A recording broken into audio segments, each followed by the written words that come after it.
Hey everybody, this video is called Capital and Grave Crimes, and tonight we're going to continue our pass-through study here in the book of Leviticus, where we're going to be looking at the punishments for the sins that we looked back in chapters 18 and 19. So we're going to be looking at the penalties that are given in the Mosaic Law.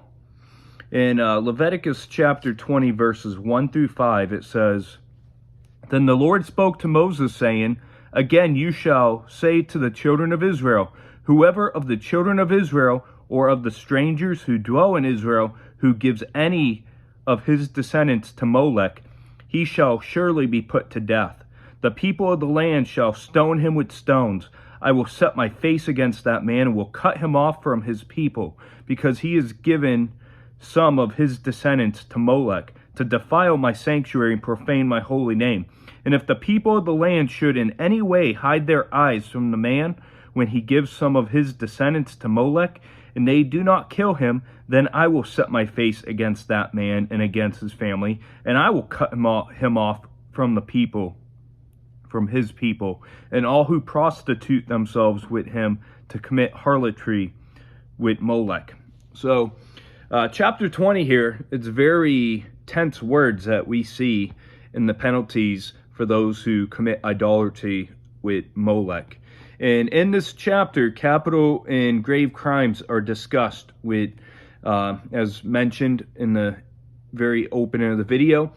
The punishments here are talking about those sins that were talked about last week in chapters 18 and 19. And they emphasize on the penalty paid for the violation.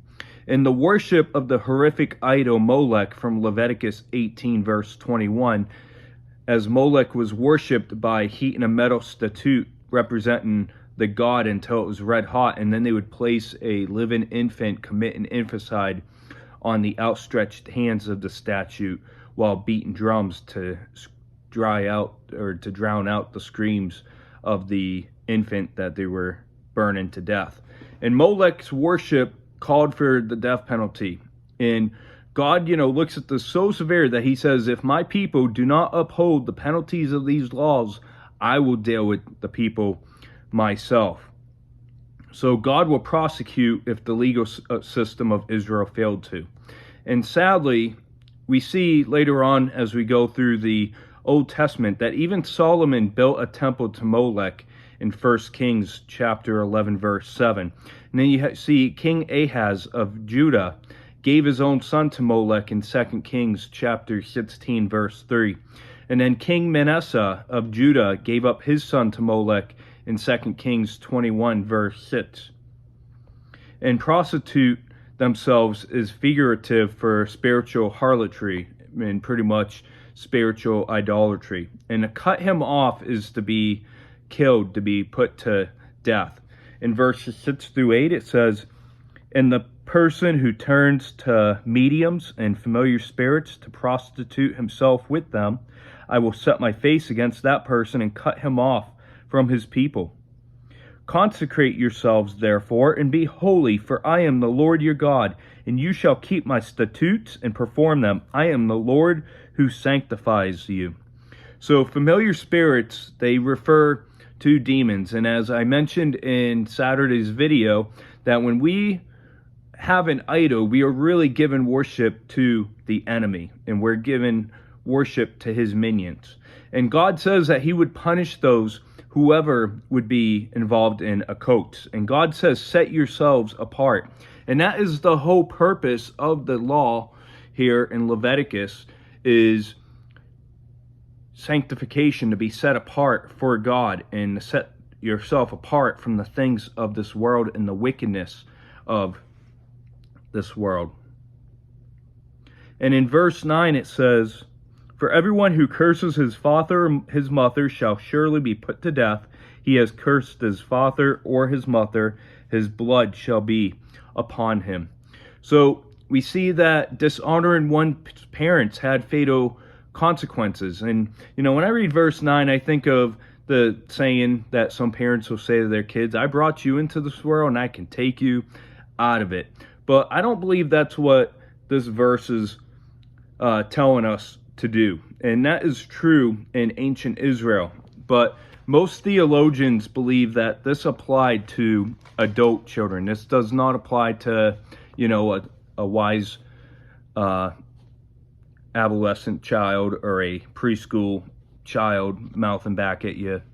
So this is not referring to children small or young. So they didn't stone kids that were, 5 years old, 8 years old, whatever. And to curse your parents wasn't saying something bad to them, but it was calling down a death curse on them. And we see today that there's kids who will go as far as killing their parents, or they'll say, I hope you die to their parents. And later in Deuteronomy 21, verse 18 through 21, you see Israel's judges would administer the death penalty, and it would not be the parents. So the parents wouldn't be the ones to kill them. They would bring them in front of the nation, the judicial system, and then the judges would carry out the death penalty. And the parents had to bring them in front of the elders and the judges of the city. In verse 10 it says, "The man who commits adultery with another man's wife, he who commits adultery with his neighbor's wife, the adulterer and the adulteress, shall surely be put to death." So through verse 21, you're going to see the punishments here for violating the prohibitions of the sexual sins that we looked back in chapter 18 last week. And adultery would bring the death penalty, and now it was still rarely carried out, as you got to remember with the Mosaic law, that Deuteronomy 17 verse 6 and 7, it required at least 2 eyewitnesses willing to initiate execution. So when a crime took place, there had to be physical witnesses, at least 2 of them, in order for the punishment to be brought about and to get a conviction. In verse 11 and 12, it says, "The man who lives with his father's wife has uncovered his father's nakedness. Both of them shall surely be put to death. Their blood shall be upon them. If a man lies with his daughter-in-law, both of them shall surely be put to death. They have committed perversion. Their blood shall be upon them." So the sins of incest behavior that we looked at in chapter 18 also called for the death penalty, regardless of the relation, whether it was somebody related through blood or through marriage. In verse 13, "If a man lies with a male as he lies with a woman, both of them have committed an abomination. They shall surely be put to death. Their blood shall be upon them." So in verse 13, very unpopular today, but many in the Middle East and countries across the Middle East still practice it. God commanded that the homosexuals were to be given the death penalty in the Mosaic law. And that, of course, had to be under the guidelines given for evidence in capital cases, as Deuteronomy 17, verse 6 and 7 still would apply. So the homosexuals would have to have had 2 witnesses to verify, to testify that they caught them in the act. In verse 14, "If a man marries a woman and her mother, it is wickedness. They shall be burned with fire, both he and there may be no more wickedness among you." Wow. Look at this penalty here for marrying a woman and then going with your mother-in-law as well. And I don't know why. Why would anybody want to marry their wife and their mother-in-law? Most men, I won't say most men, outside of Christian men, a lot of men, they don't want to deal with their mother-in-laws. But to me, one wife is more than enough. That's why I never understand the sin of polygamy and all that as well, as one wife is more than enough. In verse 15 and 16, it says, "If a man mates with an animal, he shall surely be put to death, and you shall kill the animal. If a woman approaches any animal and mates with it, you shall kill the woman and the animal. They shall surely be put to death. Their blood is upon them." So bestiality that we looked at in chapter 18 also called for the death penalty between the man and also the animal. So the PETA would be rolling around in the dirt over this one. verse 17 through 21. If a man takes his sister, his father's daughter or his mother's daughter, and sees her nakedness, and he sees his nakedness, it is a wicked thing, and they shall be cut off in the sight of their people. He has uncovered his sister's nakedness. He shall bear his guilt. If a man lies with a woman during her sickness and uncovers her nakedness, he has exposed her flow, and she has uncovered the flow of her blood. Both of them shall be cut off from their people. You shall not uncover the nakedness of your mother's sister, nor of your father's sister, for that would uncover his near of kin. They shall bear their guilt. If a man lies with his uncle's wife, he has uncovered his uncle's nakedness. They shall not bear their sin, they shall die childless. If a man takes his brother's wife, it is an unclean thing. He has uncovered his brother's nakedness. They shall be childless. So we see a very, you might think of Jerry Springer when we go through some of these passages, if you were caught up in that stuff in your before Christ days. But here's the penalty for the other sexual sins, in which wasn't death as in the previous mentioned sexual sins, but it was to be cut off, to be exiled, and to be sanctioned within Israel until that sin was atoned for or cleansed through ceremonial cleansing. And God would punish them as they would live the rest of their lives childless. In verse 22 through 26 says, You shall therefore keep my statutes and all my judgments and perform them, that the land where I am bringing you to dwell may not vomit you out. And you shall not walk in the statutes of the nation which I'm casting you out of before you. For they commit all these things, and therefore I abhor them. But I have said to you, You shall inherit their land, and I will give it to you to possess, a land flowing with milk and honey. I am the Lord your God, who has separated you from the peoples. You shall therefore distinguish between clean animals and unclean, between unclean birds and clean, and you shall not make yourselves abominable by the beast or by bird or by any kind of living thing that creeps on the ground, which I have separated you as unclean. You shall be holy to me, for I am the Lord. For I, the Lord, am holy, and have separated you from the peoples, that you should be mine.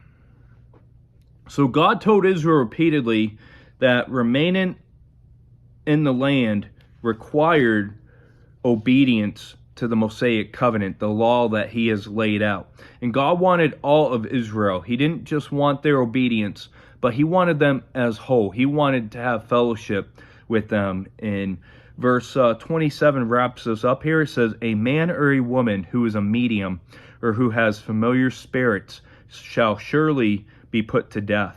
They shall stone them with stones. Their blood shall be upon them. So those who consulted with the mediums would also be cut off of Israel, but those who practiced the occult, they were the ones to be given the death penalty, executed under the law of Israel.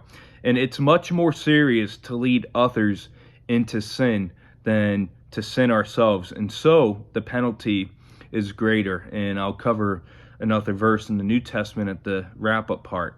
But to wrap up here, we looked at the penalty for the sins of idolatry, such as Molech worship and those who were involved in the occult. And remember that Molech worship was also to commit infanticide. It was murder.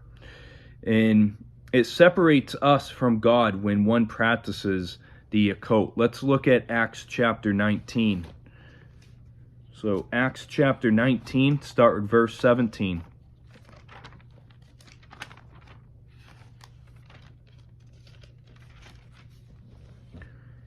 Acts 19, verse 17 through 20, it says, This became known both to all Jews and Greeks dwelling at Ephesus, and fear fell on them all. And the name of the Lord Jesus Christ was magnified. And many who had believed came confessing and telling their deeds. Also many of those who had practiced magic brought their books together and burned them in the sight of all. And they counted up the value of them, and it totaled 50,000 pieces of silver. So the word of the Lord grew mightily and prevailed. So the Ephesians, they experienced spiritual warfare, and they wanted to draw close to God, and they wanted to remove anything that would hinder their fellowship with God by rejecting this occult material and magic and all that. And we looked at the sins of immorality, such as cursing parents. But I also wanted to mention within the Acts reading that if you got things, that's where a lot of people, like you might see some people when they are getting rid of pornographic stuff or books, witchcraft in them or whatever, they might burn them. And that's exactly where that takes place in the New Testament in the book of Acts chapter 19, that they burned them in the sight of all. They wanted to come clean. They wanted to be set apart to God and get rid of the wickedness in their lives. But we looked at the sins of immorality. When we think of immorality, a lot of times we think of just sexual immorality. But immorality is anything that is evil, and the curse of parents was considered immorality. And we looked at the penalties of adultery and incest behavior and homosexuality. And what we should know is many times as Christians, we get caught up with just condemning homosexuality. And yes, homosexuality it is an abomination against God, for the record. But we should note that homosexuality was not a more severe punishment in the Levitical law than adultery or incest. And they are all the same sin in the sense that other sexual sins are, that they all required the death penalty under the law of Moses. And we looked at the penalty of marrying a woman and her mother, and we looked at bestiality, having sexual relations between a person and an animal. And we looked at other sexual sins that are listed within incest behavior between family members. And this chapter summarizes why God has called Israel to such holiness. God didn't just give these lists of rules to make their lives boring or any of that, but God is calling them to holiness. That is what the book of Leviticus is about. It is the book to bring holiness, to be set apart to God, away from the world and the things of this world. And holiness, what we must know is that holiness is much more than obedience. It's to give God all of us. And then that's when obedience is going to take place. Because when you draw close to God, when you put your focus on God and you take your focus off the things of this world, when you put your full focus on God, that's when you're going to want to obey God, because you're going to fall in love with God all the more. You're going to want to have that relationship that's close and that's close and all that. And we finish with the penalty for those who partook in mediums or a practicer of the occult. And we saw how serious that the Levitical law, or the law of Moses, looks at those who lead others into sin, those who are a bad influence to others to lead them into sin. And there's a verse in Matthew chapter 18, verse 6 that I wrote down here that I want to go over. And Jesus even made the same point. And so Matthew 18, verse 6, it says, "Whoever causes one of these little ones who believe in me to sin, it would be better for him if a millstone was hung around his neck and he drowned in the depth of the sea." So when Jesus is speaking about the children coming to him and all that, we see that he says, if you influence one of these, if you influence another person to go against me, if you cause them to stumble, it would be better if you had this millstone hung around your neck and thrown into the sea than what it's going to be when you come in front of the Father. So keep that in mind, that you don't want to be an influencer to cause others to stumble as well. And that's going to be a wrap up for this video, and we'll see you tomorrow night as we're going to look at instructions for the priest. So I hope you have a great rest of your night, and if you're traveling for Thanksgiving this week, please drive safe. Don't watch the video while driving. You can listen to it, but don't look at me. I'm not anything interested anyways, but you can listen in. So have a great week. God bless.